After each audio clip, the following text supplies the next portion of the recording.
Tapos ngayon, nandito kami ngayon sa bilihan ng mga gowns. Kasi nga, mga kasama ko mahilig sa party.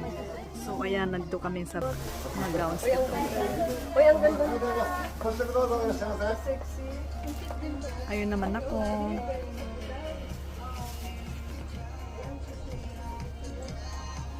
Yan. Kasi ito mga kasama ko mga celebrities dito sa Japan. Ayan, kaya tumitingin sila ng mga gowns. Ayan. Ayan si ate, yan, sumasayaw siya ng sa ballroom ba ito? Sa ballroom, ayan. Ayan. Kaya tumitingin sila ng mga gowns. Yan, nagaganda oh. Punta po kayo dito.